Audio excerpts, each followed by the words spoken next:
What's going on mga kamambo? It's your boy Rico again for another vlog. And for today's video, mag-unbox tayo ng ating DJI Mini 2 SE drone. So, let's go!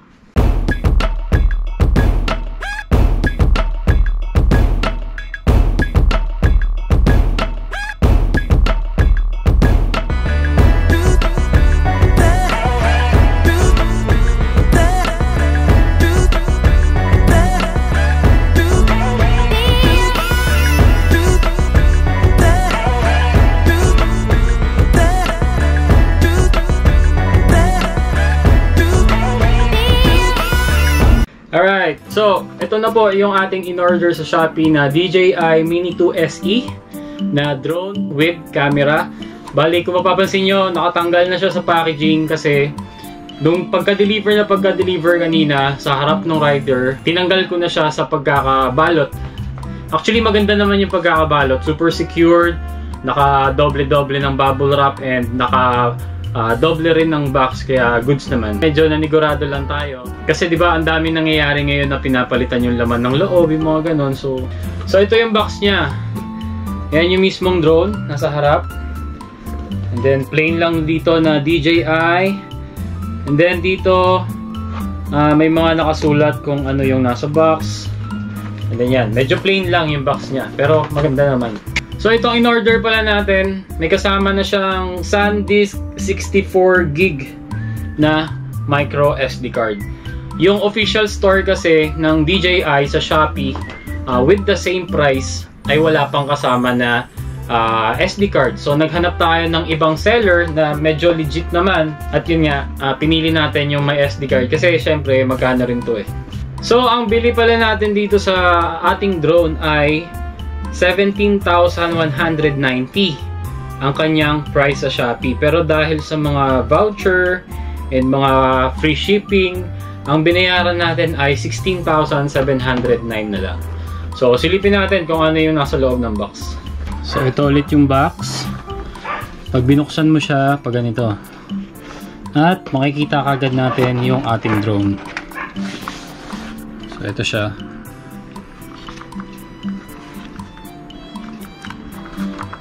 Tabi muna natin yan.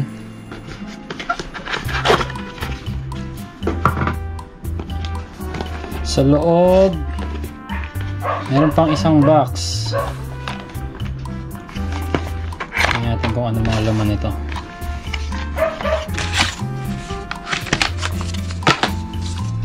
So ito, flight safety rules ng Japan, Australia, New Zealand. Tapos warranty information.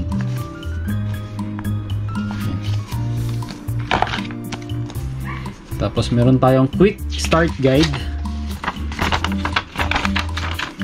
So mamaya natin i-check yan. And then extra propellers. Pati yung mga tornilyo. So ilan to?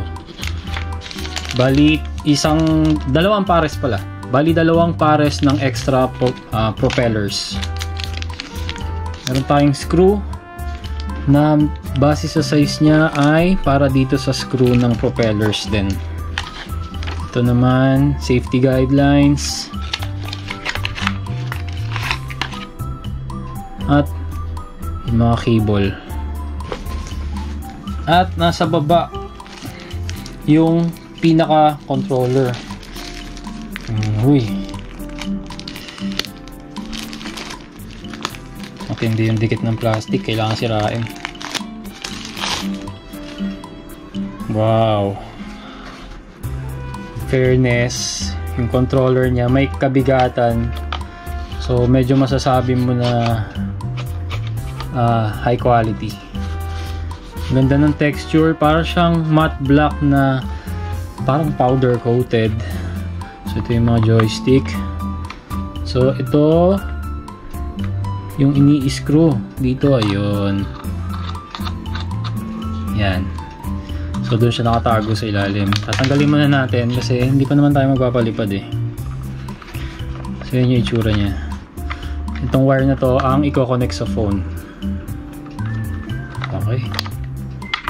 May iba pa bang kasama? Wala na. So, tanggalin na muna natin to.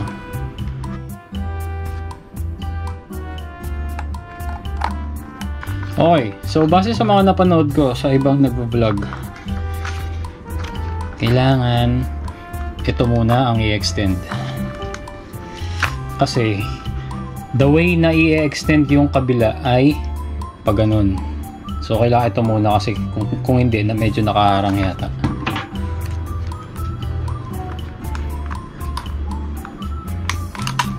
Grabe, ingat na ingat ako.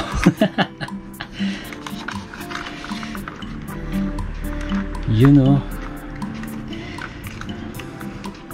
May sticker pa dito na charge to activate the battery before first time use. Okay, sige, charge natin yan mamaya.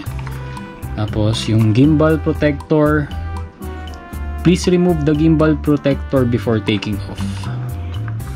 So yun lahat ang nasa loob ng ating box.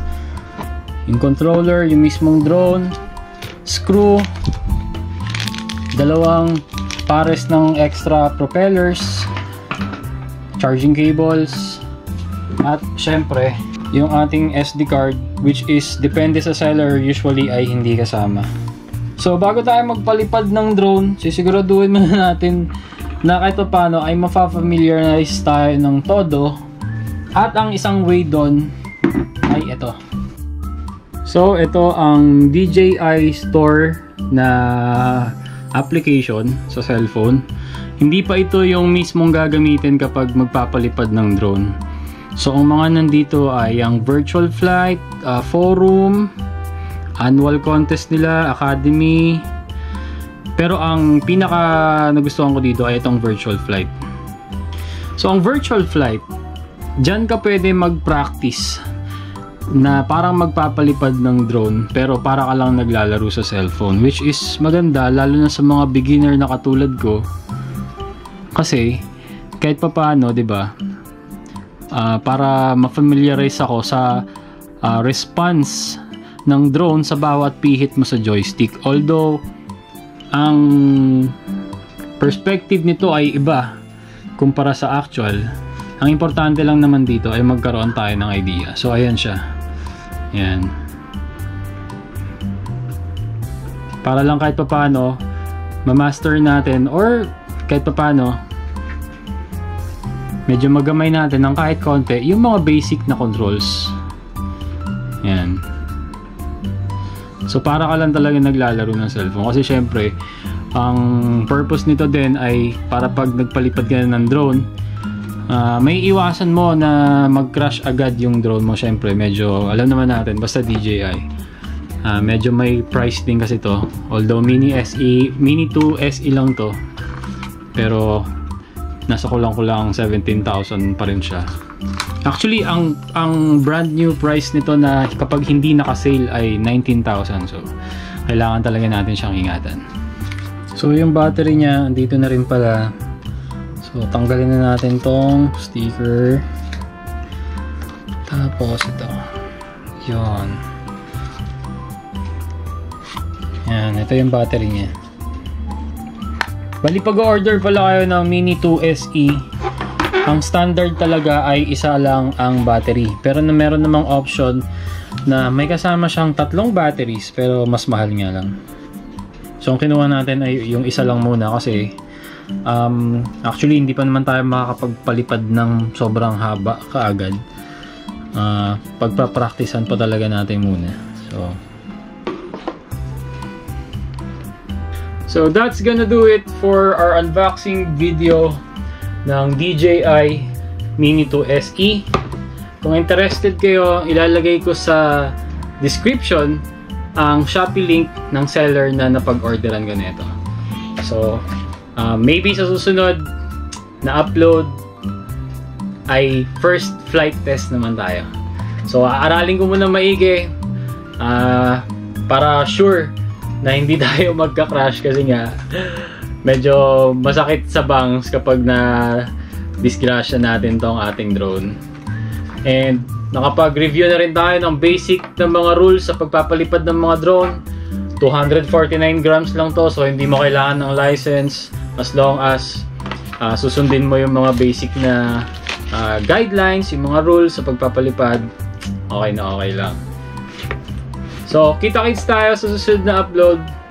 And please consider to like, share, and subscribe. Hit na rin yung notification bell para updated kayo sa mga susunod na content. It's your boy again, Rico. And see you sa next content. Peace.